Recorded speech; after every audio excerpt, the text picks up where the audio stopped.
A'udhu billahi minash shaitanir rajim. Bismillahir rahmanir rahim. In the name of Allah, the fashioner and operator of the creative system. Today we shall be reading page 66 of the Pen and the Scriptrum, a translation of Qalandar Baba Auliya's book Qalam. Today's topic is the personal innate name. Qalandar Baba Auliya says, now we shall dwell on the subjects of the word Allah, the personal innate name. Alpha of the word Allah is denomination of the beatific vision of all circles of oneness or ahadiyat. The term beatific vision of oneness is indicative of that formation of creation which are the luminescences of the incumbent or the descent of the being. These luminescences are dispersed in the existence through the channel of black draft. That is another term. In Sufism it is known as Nehre Tasweed, the channel of black draft. Latent subtlety of every sabita is irrigated by the same channel of black draft. Every latent subtlety is thus acquainted and familiar with one another.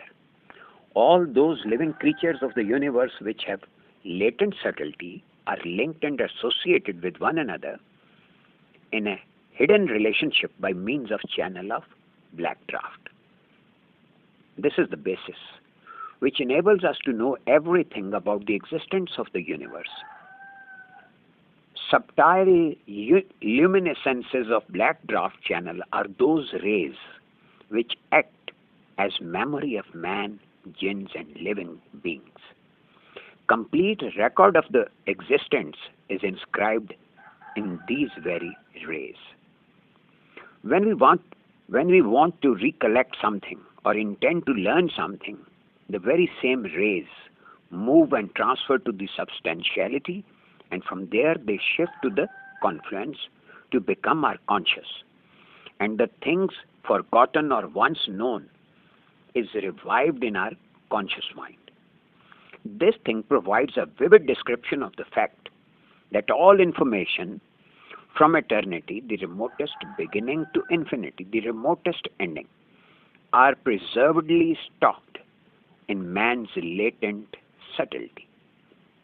If he could practice to make use of this stock of information, he would be provided with information of various events, happenings, and incidents of various ages from the rays of the latent subtlety.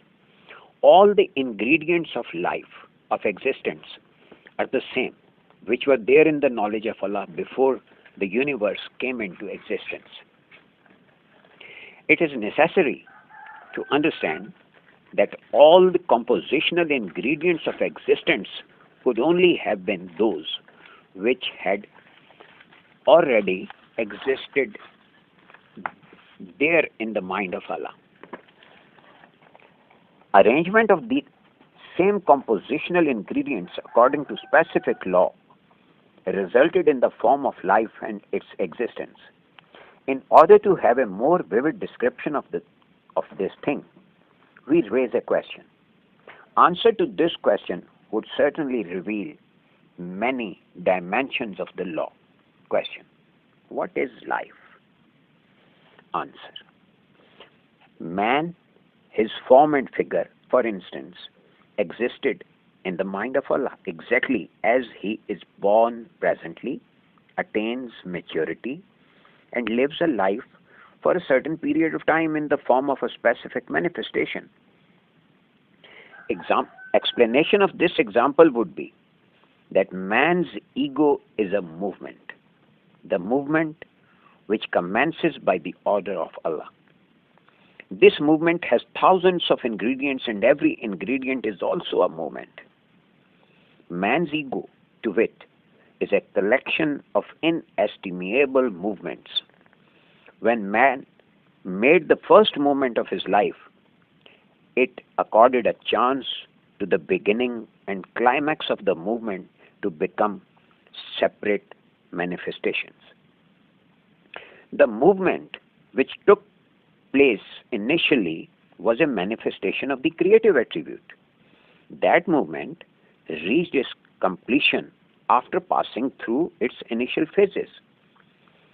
Initial movement, the first part, and its completion, the second part, both these two parts combine together in allegorized form of man's life. Immediately after this, second movement of man's life started.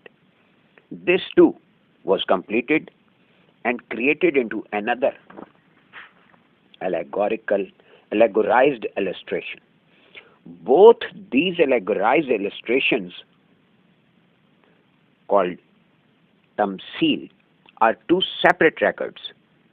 If the record of the first illustration had not been preserved, the first movement of life, which is an integral part of life, would have been destroyed. Similarly, if the record of the second illustration had not existed, the second movement would have annihilated. If this chain of destruction had continued, every movement of life would have suffered annihilation soon after its taking place. The whole life of man would have thus been negated, and we could have never called life as it is. Therefore, it was necessary that every moment should remain preserved. Every biological function, every moment of life takes place because of creative attribute of Allah. It is manifested within the limits of the creative attribute. Preservation of this movement, the biological function, was only possible when that attribute of Allah which is encompassing and protecting could take over. Hence, it was required compulsorily that the movement which started because of creative attribute should be completed in the limits of omnipotency. Thus, it became mandatory for every moment to commence in the jurisdiction of the attribute of creation, i.e., mercifulness, and to be finalized and completed in the limits of the attribute of ownership, that is, the attribute of omnipotency. It is evident from this principle that a movement can only exist under the umbrella of mercy and omnipotency. Without the support of these two attributes, existence of a movement is not possible. It is hence proved by the above statement that life is a collection of mercy and omnipotency. Each and every attribute of Allah is sure to be infused with mercy and omnipotency. The luminescences that have been termed as alpha are known as sir, arcanus, in terms of Sufism. These luminescences, because of their subtleness, can only be observed by those who enjoy the fine faculty of observation, that is shahud, of the highest rank. These very luminescences irrigate existence through the channel of black draft, and through the very same luminescences, a spiritual associate or salik reaches the goal of spiritual cognition of Allah. Luminescences of the channel of abstraction, another term for nehre tajreed, that is the lower channel than the channel of black draft. The channel of abstraction, the channel of evidence, nehre tashheed, and the channel of manifestation, nehre tazhir, cannot help in cognizing the Supreme Being. For the purpose of cognition of Lord, Supreme Lord, a spiritual associate is required to develop cognition of the luminescences termed as alpha. It is the law of the preserved scriptum that when an individual is introduced to another one, he accepts the influence of the other person. Thus, out of the two, one casts an influence and the other accepts it. Technically, one of them is the sensitive and the other one is sensible. Sensitive is the dominated one and accepts the influence of the other. When, for instance, Tom sees Dick, he forms an opinion based upon his information about Dick. This opinion is the characteristic quality of Dick which is acknowledged by Tom as a feeling or sensation. That is, a person acknowledges his defeat and subjugates after accepting the characteristic quality of the other person and surrendering himself before it. At this point, all the human beings, animals, plants, and other non-living inanimate objects become equipotent and the supremacy of man is almost lost. Herein, it becomes necessary to envisage that after all, in what capacity can man maintain his supremacy and how this position can possibly be achieved. For achieving this position, the method adopted by the prophets of God was that when they had to think about something, they would never directly associate themselves with that thing. Their thinking approach always used to be that Allah is the owner and master of everything worthy of its existence in the universe, including them. Nothing is directly related to them. Everything which is related to them is associated with them because of Allah the Most High. Their thinking would gradually develop into an inveterate approach, and their mind would generate such tendencies that before having any thought about anything, they habitually had this notion that that thing had no direct association with them and they were related to that thing only because of Allah. When they had this thinking approach, every movement of their mind had a sense of awareness of Allah the Most Exalted.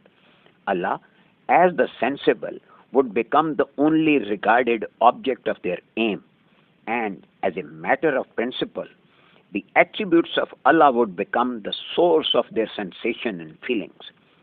Gradually, the attributes of Allah would settle in their minds permanently, or to wit, their minds would be succeedinum or locum tenens of the attributes of Allah. After having this position, every movement of their mind would be the movement of the attributes of Allah the Most Exalted.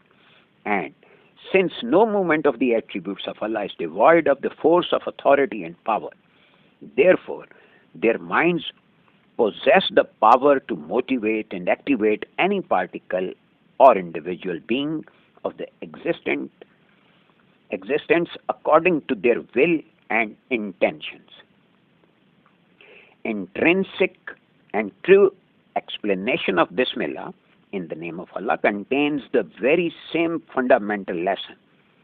This is the mind which is delegated to awliyas entrusted with administrative duties by Allah, the Most Exalted, and the awliyas of supererogation try to get hold of the very same mind through austere mystic practices and endeavors.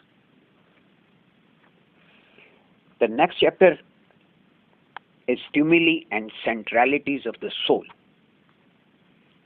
Qalandar Baba Auliya says, subtleties of the soul have been discussed earlier. The 6 subtleties of the soul, in fact, are 6 centralities of the soul which possesses vast expanses. Movements of these centralities take place consecutively during the hour of day and night.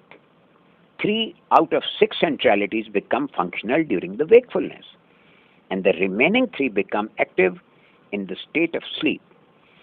Movements of these subtleties can be classified into following sections. These sections are the intervals of wakefulness or sleep. The first interval of wakefulness is that when man gets up after sleep and a state of half wakefulness prevails upon him. Movement of the subtlety of self takes place during this period, and the patterns of thinking and actions present in this expanses circulate accordingly. Second interval starts when the hangover of sleep is over and a state of wakefulness is in its bloom. All potentialities of the subtlety of heart remain vibrant in their respective expanses. This period is comprising a state of balanced feeling of pleasure and distress. Feelings of pleasure and distress are normally in a state of equilibrium, but sometimes the feelings of distress are intensified. The third interval of wakefulness is a period in which the forces of pleasure, cheerfulness, and ecstasy predominantly reigns. Movement of the subtlety of spirit remains continued. After these 3 intervals of wakefulness, first interval of sleep commences, which is known as drowsiness. The arcanum subtlety remains active in this period.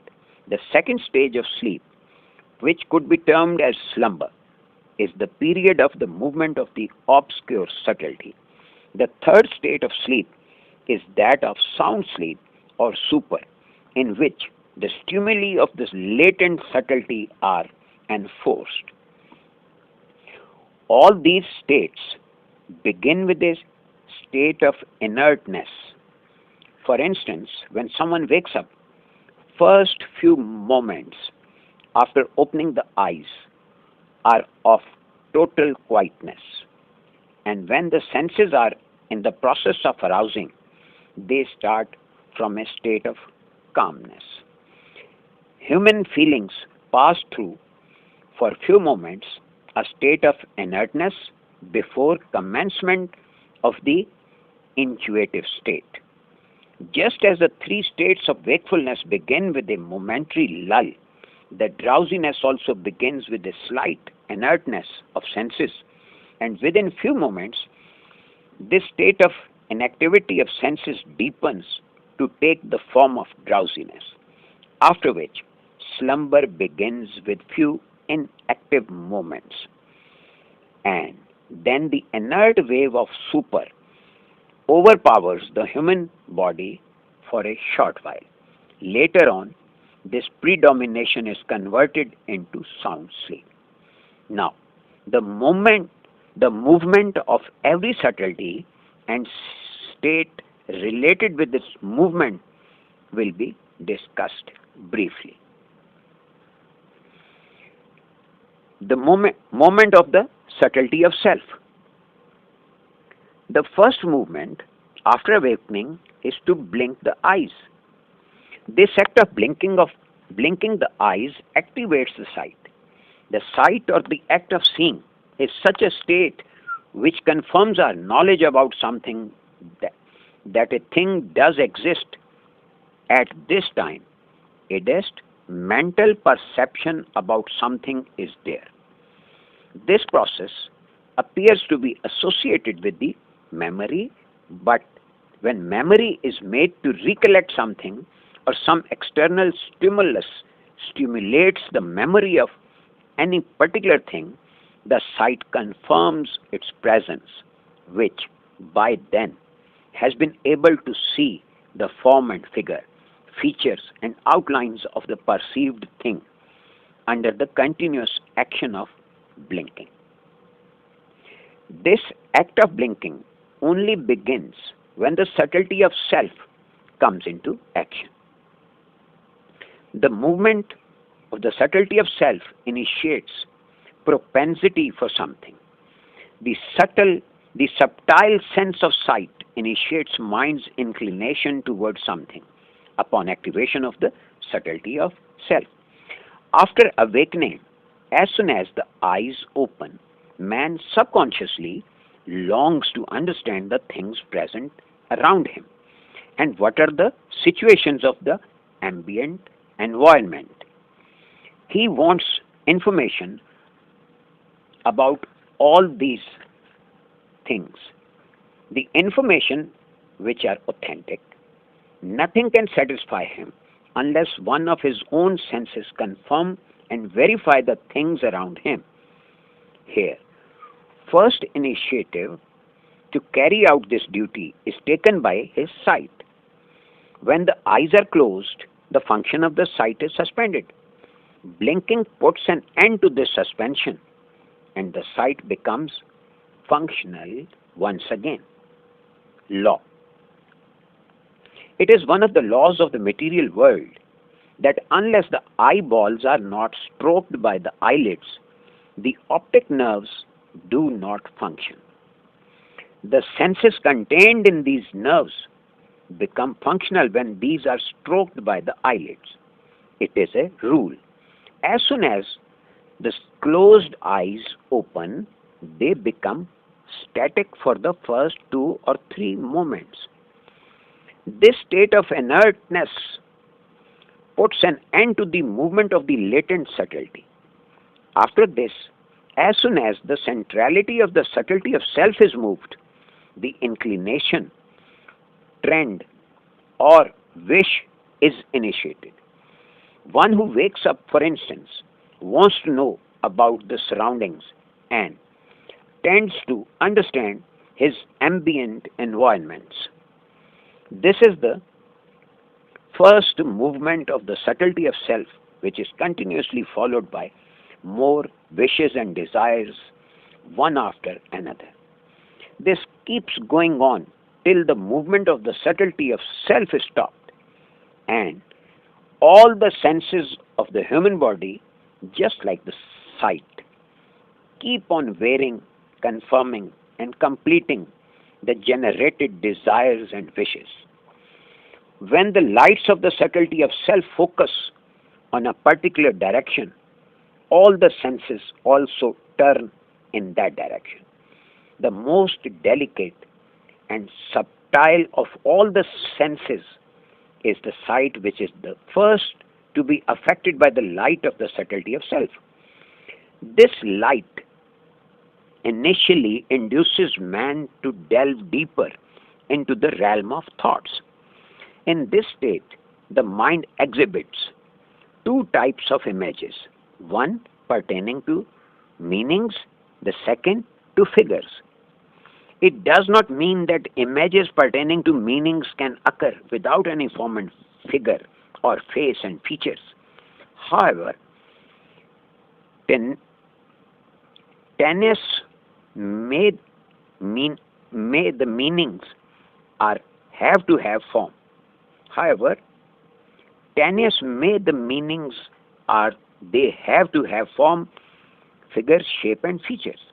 When in the beginning the power of sight comes into action, the sight witnesses the external objects in the inner and the inner things in the outer.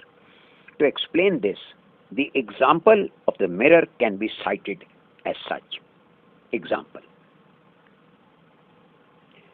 One type of example of mirror has been stated earlier. In the other type, the mirror dazzles the viewing sight and reveals the virtual image of that which is there before it upon the sight. This is what viewing. This is that viewing which, after coming out from the inner, takes the form of a scene. Contrary to this, when the act of viewing is directed towards the inner from the out, in that case, some stimulus coming before the sight causes it to behave as a mirror and furnishes information to the human mind through its form and features. If we delve into both the angles, it is revealed that in every case the human mind acts and behaves like a mirror. And this is the only channel which enables the human soul to envision its imaginations in an embodied form. In a nutshell, an endless chain of existence of objects remain there in the human mind, the mind in which the chain of existence of objects is there, is the creation of the luminous senses of the subtlety of self. In other words, the lights of the subtlety of self, which, with respect to their expanses, are pervading to infinitesimal limits. If an attempt be made to demarcate these limitless lights, then the whole universe will be found engulfed in these lights which know no boundaries. These lights are encompassing everything of the existence. It is not possible for any thought, fantasy, vision, or image to exceed the limits of these lights. The circle of these lights, in terms of Sufism, is called Javaiya, or confluence. Whatsoever had been occurred or is happening presently or will ever happen in the confluence, all is present before the human sight. Whatsoever is there in the out, the sight verifies it during wakefulness. If the sight could not make its access to it, then its existence is pointed out by the imaginations. If imaginations too fail to have access to it, the thought expresses the same in the form of an idea. If something is even beyond the limits of the reach of the thoughts, the fantasy makes its presence felt somehow or the other. Thus, we have to admit on principle that the lights of confluence cause and make the human self expand limitlessly. Those with the power of observation, Shahud, during the course of spiritual association, have compelled the sight to see into every expanse of the confluence. The first lesson, according to the teachings of prophets of God, regarding this endeavor is to remain awake for 21 hours and 20 minutes in each day. This practice is called tanween, variegation. The second lesson of the discernment, the prophetic teachings, is to continuously stare without blinking in the dark for long intervals of time. This practice is known as istarkha, gazing in the dark. When Ibn Hisham called upon Hazrat Awais Karni, Allah be pleased with him, he had to wait 72 hours, that is 3 days and 3 nights. After continuously performing supererogatory rituals of worship for 72 hours, he beseechingly prayed, "O Allah, I seek refuge with you from eating excessively and sleeping excessively." A Sufi thus arouses in himself the powers of observation by remaining awake continuously. Earlier, it has been discussed briefly that man possesses those abilities which keep on expressing their virtues from time to time. Sight is one of the senses of man. Its creation, formation, and system will be discussed. I think we should stop here, and we shall be studying the next chapter, vision and the substantial observation, in our next session, inshallah. Stay blessed. Allah Hafiz.